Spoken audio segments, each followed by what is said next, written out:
এই দুনিয়ার পুরো জীবনটা এটা হচ্ছে লালসাময় একটা জীবন, লোভ, মরিচিকা, মায়াজাল। এই মায়াজালে আমরা আটকে আছি, ফলে মৃত্যুর কথা আমরা ভুলে গিয়েছি। পাগলের মতো ছুটছি, আরো টাকা লাগবে, আরো খ্যাতি লাগবে, আরো যশ লাগবে, আরো দাপট লাগবে। আমার এত টাকা দিয়ে কি হবে? এত সম্পদ দিয়ে কি হবে? এত ব্যস্ততা দিয়ে কি হবে তোমার? স্টপ, থামুন, অনেক হয়েছে, আন্না, থামুন। Take a rest, take a breath and think about death. Think that you have to go back to your Lord. একটু বসেন না, একটু ভাবেন যে আমাকে চলে যেতে হবে, চলে যেতে হবে। এই কোলাহল, এই ব্যস্ততা, এগুলো থাকবে, থাকবো না আমি। সাইয়েদনা ওমর ফারুক বলেছেন, মুতু ক্বাবলা আন তামুতু, মরার আগে একবার মরো। হাসিবু ক্বাবলা আন তুহাসাবু আলাইকুম, তোমার হিসাব নেওয়ার আগে তুমি একবার নিজের হিসাবটা করো না। কাগজ বের করে একটু লিখো না কি কি ভালো কাজ করছিলা, যেগুলো দিয়ে নাজাতের ওসিলা হতে পারে। 1 2 3, আর কি কি আকাম কুকাম করছো দেখো না, লিখে দেখো তোমার অবস্থাটা কি। মরার আগে একবার মরো। মরার আগে খাটের মধ্যে শুয়ে শটান করে চোখ বন্ধ করে একবার মরার ভান করে দেখেন কেমন লাগে। চোখটা বন্ধ করেন আর ভাবেন আপনি নাই, কি কি হতে পারে ভাবেন। আপনার ছেলে মেয়েরা কান্না জুড়ে দিবে, আপনার প্রাণের স্ত্রী বিলাপ শুরু করে দিবে, বন্ধু বান্ধবের চিৎকার আর মাতম, স্থানীয় এলাকার মসজিদে ঘোষণা, অমুক এলাকার নিবাসী অমুক ভাই অমুকের ছেলে অমুক দুনিয়ায় নাই। সব আত্মীয়রা চলে আসবে, ফেসবুকে স্ট্যাটাস দেয়া হবে, সবাই সবাইকে জানাবে বিকাল 4টায় অমুক হাই স্কুল ময়দানে আপনার জানাজা। ছুটে আসবে, সবাই ছুটে আসবে আপনাকে শেষ বিদায় দিতে, গুড বাই জানানোর জন্য, আল ওয়াদা, বিদায় জানাতে আসবে সবাই। 4 তাকবীর দিয়ে আপনার জানাজা হবে, অশ্রুসিক্ত জানাজায় আপনার বিদায় হবে। কাঠের খাটিয়ার মধ্যে করে কাঁধে তুলে আপনার কবরে নেওয়া হবে। আগে থেকে খুঁড়ে রাখা কবরটার মধ্যে আপনারে বিছিয়ে দেয়া হবে। বাঁশের কচি দিয়ে তার উপরে মাটির চাপা দিয়ে সব চলে যাবে। ভাবেন না একবার চোখ বন্ধ করে, this is the circle of life, this is the nature of life. এটা সবার হবে, আমার হবে, আপনার হবে। এত মায়া, এত ভালোবাসা কই যাবে? কেউ থাকবে না, সবাই আপনার অন্ধকার কবরে রেখে দিয়ে চলে আসবে। উপরে বাঁশের কঞ্চি, তার উপরে মাটির চাপা, অন্ধকার আর অন্ধকার।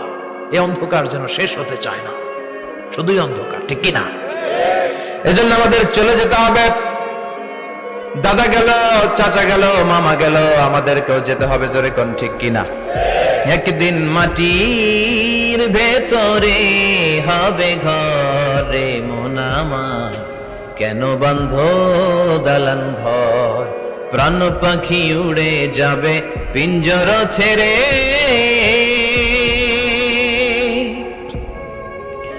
ধরা ধামে সবই রবে, তুমি যাবে চলে।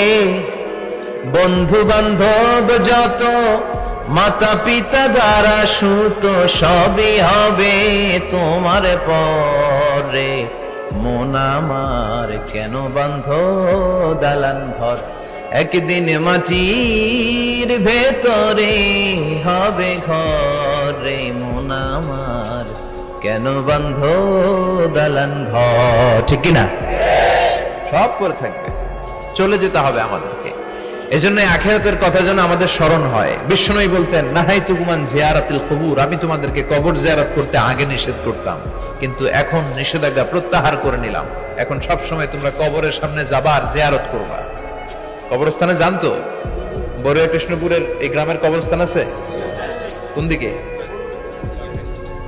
পূর্ব দিকে আছে, গোখরার জলের ওদিকে। যান আপনারা, একটু যাবেন, একটু গেলে আখিরাতের কথাটা স্মরণ হবে। ওখানে ছোট শিশুরা শুয়ে আছে, কিশোর যুবকরা আছে, আপনার মতো তাগড়া যুবক মুরব্বীরা আছে। এরা এই এলাকায় থাকতো, এরা আকাশ থেকে নেমে আসে না, এই এলাকার সন্তান, আজ নাই। একটা সার্টেন পিরিয়ড শেষে আপনিও থাকবেন না। This is the nature of life, this is the circle of life. ছোট্ট শিশু হয়ে এসেছিলেন, শৈশব, কৈশোর, যৌবন, প্রৌঢ়ত্ব। আগে ছিলেন সিঙ্গেল, বিয়ে করে হয়ে গেলেন ডবল। এরপরে আল্লাহ আপনাকে একটা মেয়ে দিল, এরপরে মেয়েকে বিয়ে দিয়ে শ্বশুর হলেন, এরপরে ওই মেয়ের ঘরে সন্তান হতে নানা হলেন। আর কতদিন? অনেক দিন হলো তো, অনেক লম্বা সময় পেয়েছেন আপনি। Think about death. এবার যাওয়ার কথা ভাবেন। আখিরাতের সামানের কথা ভাবেন, ফিরে যেতে হবে। কি শক্তিশালী যুবক, বার্ধক্য চলে আসলে লাঠি ছাড়া চলতে পারে না। কুচকুচে কালো দাড়ি সাদা হয়ে যায়, দাড়ির শুভ্রতা, বয়সের ভার, রং ধরা যৌবন জং ধরে শেষ, ঠিক কিনা? This is the circle of life. যুবক ভাইরা, এটাই জীবন, চলে যেতে হবে, কেউ থাকতে পারবে না, ঠিক কিনা? এটা রিমাইন্ডার আল্লাহ এই সূরার ভেতরে দিয়েছেন যে তোমাদেরকে ফিরে যেতে হবে। এই লোভ লালসা ছেড়ে দাও। রব্বুল আলামিন বলেন, আলহাকুমুত তাকাসুর হাত্তা যুরতুমুল মাকাবির। ও গোলাম, দুনিয়ার সম্পদ, লোভ লালসা তোদেরকে পাগল বানিয়ে দিয়েছে। এই লোভ পাগলামি কোনোদিন তোদের থামবে না যতদিন না তোরা কবরে ঢুকবি, ঠিক কিনা? কার কথা? আল্লাহ বললেন, দুনিয়ার সম্পদ আর লোভ আর মোহে তোমরা গাফেল হয়ে গিয়েছো। আখিরাতের কথা বেমালুম তোমরা ভুলে গিয়েছো, কিন্তু আখিরাতে তোমাদের যেতেই হবে, কবরের বাড়িতে তোমাদের ঢুকতেই হবে, ঠিক কিনা? যেতেই হবে, আমরা ভুলে যাই। আলহাকুমুত তাকাসুর, অতিরিক্ত পাওয়ার লোভ, বেশি বেশি খাওয়ার লোভ, বেশি বেশি জমানোর লোভ মানুষকে গাফেল বানিয়ে দিয়েছে। এটা মানুষের স্বভাব, আরো চাই আরো চাই, এই স্বভাবটা আছে না নাই? দেখবেন ছোট বাচ্চারা মসজিদের দোয়া অনুষ্ঠান শেষে জিলাপি দেয় না? বড়ে কৃষ্ণপুর কি দেয়? আগে বাতাসা দিত না, এখন কি দেয়? জিলাপি দেয়, মিষ্টি দেয়। তো মসজিদের 2-3 গেট থেকে যদি দেয়, ছোট বাচ্চারা দেখবেন এদিক দিয়ে কয়েকটা নিয়ে আবার ওই গেটে লাইন ধরে। ওর হাত হলো ছোট হাত, ওর হাত ভর্তি জিলাপি, আর নেওয়ার জায়গা না, এরপর আরেক জায়গায় লাইন ধরছে, আরো লাগবে আরো লাগবে, এই আরো আরো আরো চাই। এই স্বভাবটাই মানুষকে কুড়ে কুড়ে শেষ করে দিয়েছে। এত লাগবে কেন তোমার?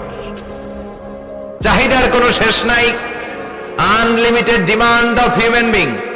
যার আছে বেশি তার চাই বেশি, যার সাইকেল আছে তার হুন্ডা চাই, হুন্ডা আছে তো প্রাইভেট কার চাই, প্রাইভেট কার আছে তো প্লেন চাই, প্লেন আছে তো হেলিকপ্টার চাই, হেলিকপ্টার আছে তো ওইটা চাই, ওইটা আছে তো সেটা চাই, ঠিক কিনা? এলাকার মেম্বার যে হয়েছে চেয়ারম্যান হতে চায়, আছে না নাই? চেয়ারম্যান সাহেব এমপি হতে চায়, আছে না নাই?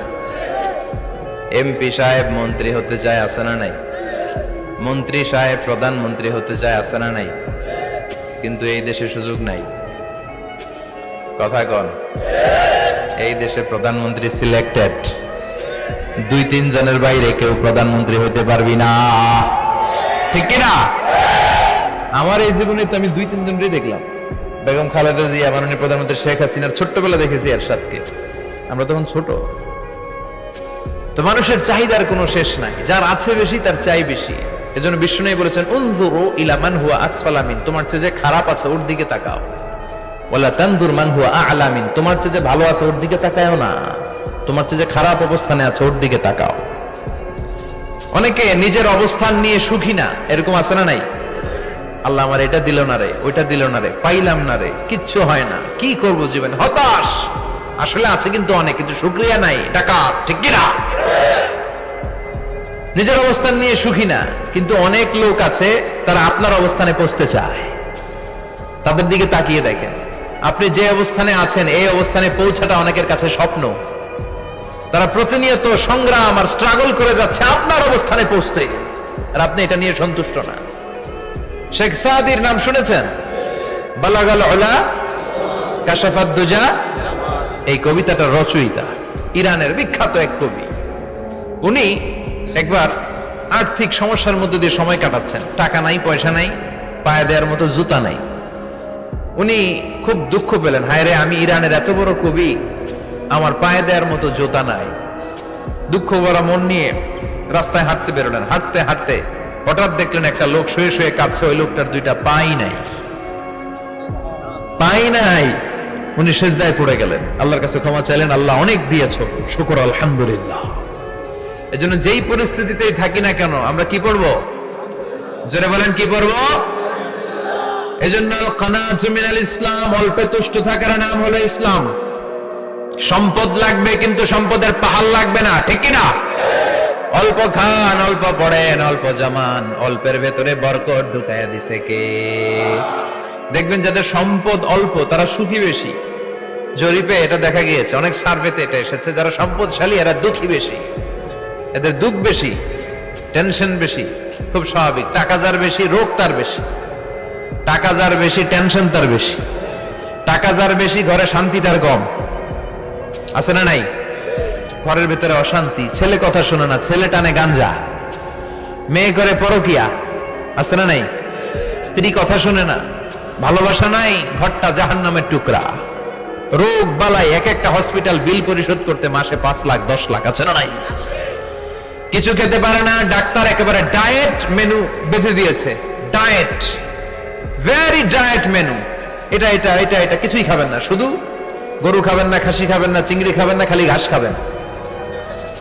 ইচ্ছে মতো ঘাস খাবেন, মানে ঘাস জাতীয় যত আইটেম আছে সব খাবেন। শাক খাবেন, সবজি খাবেন, সালাদ খাবেন। গরু, চিংড়ি, মুরগি, গোশত, ইলিশ কিছু খেতে পারে না।